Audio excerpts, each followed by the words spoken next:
you probably are sick of answering this question, but we're going to answer it anyway. Sure. You just used the term high value man. In your opinion, what is the definition or the praxeology, if you will, of a high value man? And you just described yourself as a high value man, so I assume you've done your research on this. So if you guys would just take a second, define what this high value man, HVM, I've heard multiple times.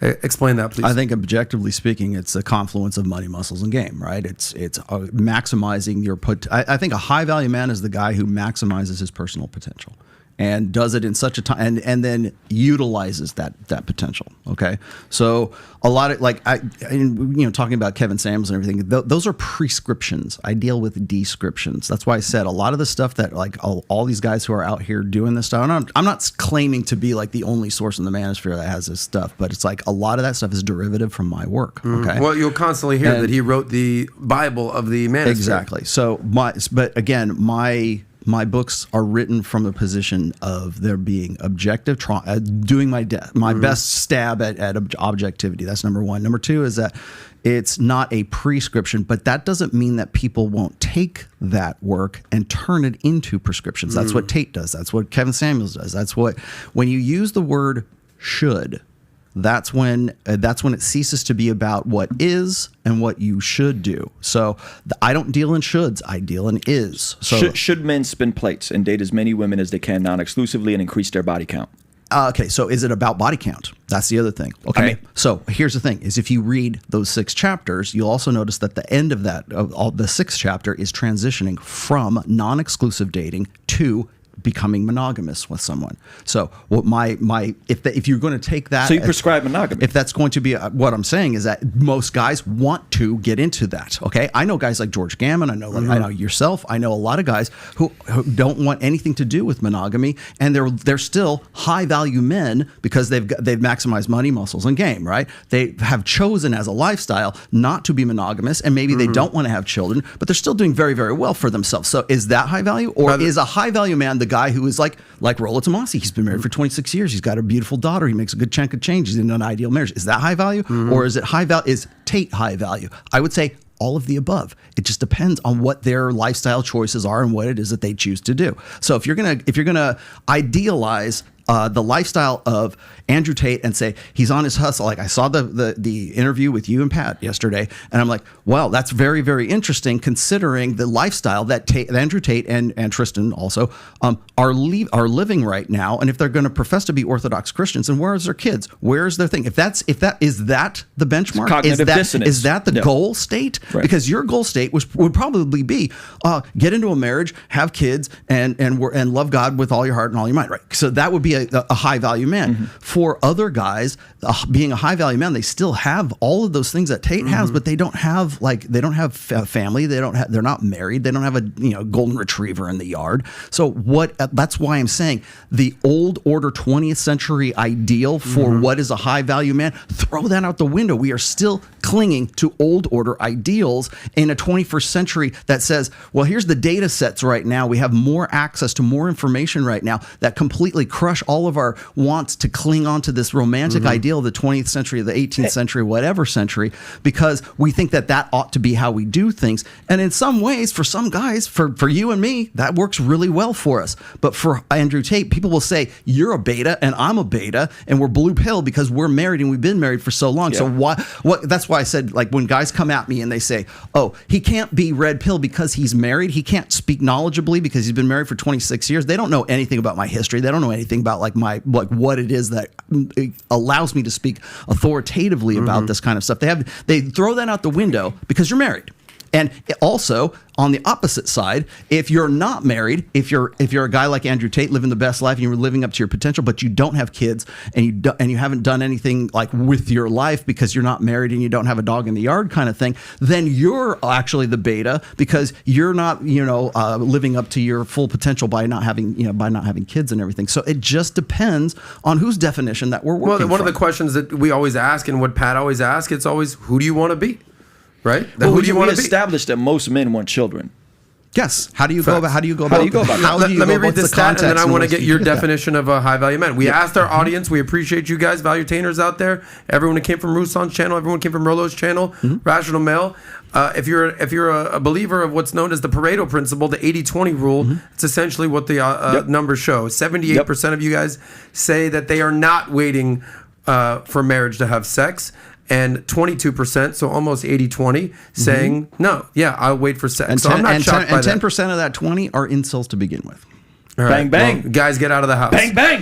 Define high value man, and then we'll move on to the next topic. I think it's probably connected to income, influence, what you can do, your network, so on and so forth. Money muscles game that he talks about, and then I think that's fair. Yeah, I think that's fair. And I think if we're talking about spinning plates, my issue with that is how do men sacrifice the opportunity cost of spinning plates, dating all these women non-exclusively, right? When if we're talking about, hey man, what should you be doing in your 20s? What should you be doing in your late teens? I think we would say, hey, develop some useful skills, develop some scarce skills, develop your soft skills. Fall on your ass a lot. Make some mistakes, do something. And I think it's an incoherent logic to say, hey, go date as many women as you can non-exclusively. At what expense when you could be developing yourself, becoming the man to the high value man? You hear this thing with the 6'6" man, 6 foot tall, 6 figures, 6 foot, right? Okay, everybody's not going to be that, but can we get some of these guys to be 2 out of 3?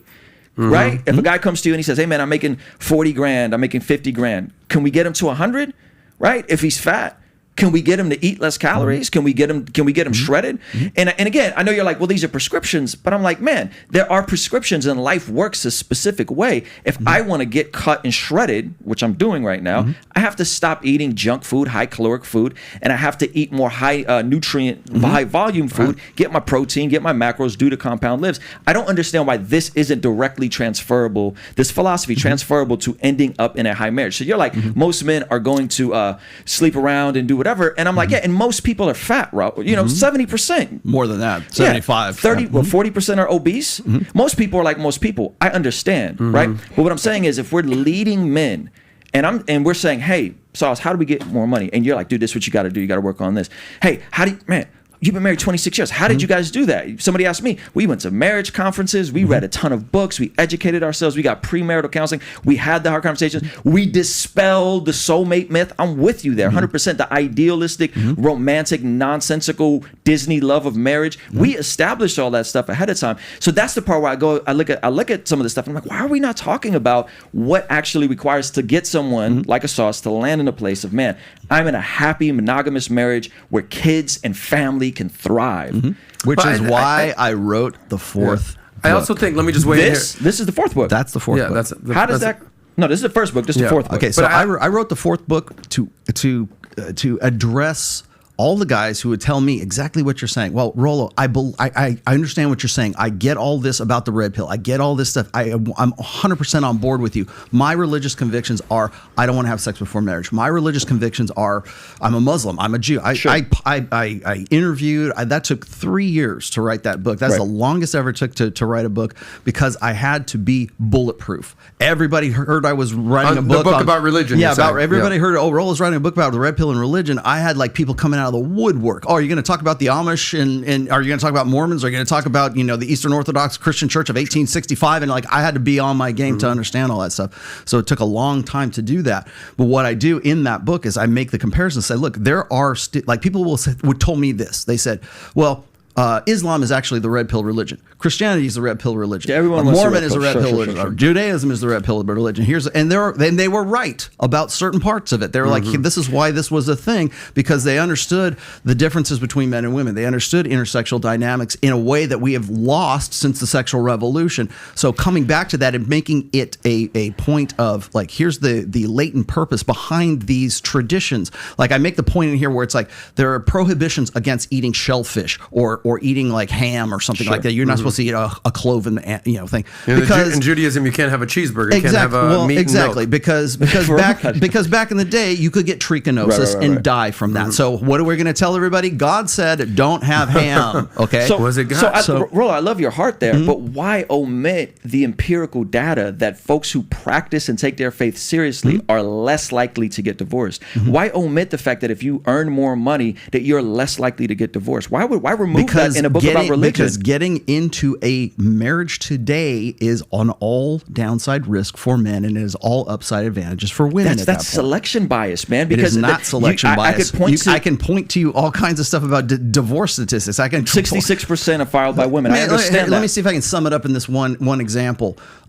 Jeff Bezos, was or maybe still is, I don't know, Top the richest man in the world, of course. When Mackenzie Bezos and him got divorced, okay, to the tune of $33 billion. It's not even the dollar amount in this case, okay? The very fact is that the top 10 women who are the richest women according to Forbes got that way in two ways. They got there through divorce, or they got there through her inheritance, right? okay? Yeah. So that's number one. The other thing is it's not about that. You know why they tried to sweep that under the carpet, and the narrative under the carpet with respect to divorce was it's not the $33 billion. Women came out of the woodwork saying, oh, well, she put all this money and all this equity and energy into Amazon, so she deserves that $33 billion.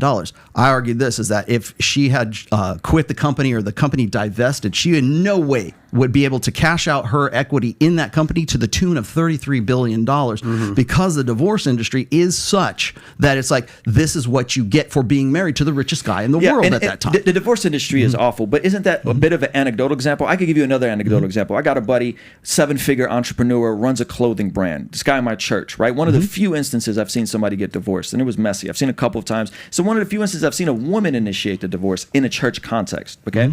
The man was in Texas. He moved from California to Texas. They're in the middle of selling the company. Okay, because they're in Texas. Texas doesn't have no fault divorce laws. They go to Texas, and you know what she got? Goose egg. Yeah. She got a goose egg. Okay, so here we could point to examples, and so first of all, when we're looking at celebrities and billionaires, that's a different whole stratosphere. But we could point to examples of men who get prenups, of men who move to states like Texas, where they don't have no fault divorce laws. That it's not just in the favor of the woman; she's just going to get everything just because, right? So that's what I mean. Like, I understand what you're saying. I just think that is way more anecdotal than the actual data. The very suggests. fact that you would need a prenup in the first place disqualifies all that. Well, let's talk about that. The very fact guys, that that's even I love a you thing. both. We're not going to do the marriage thing for another hour. Okay. Here's the deal.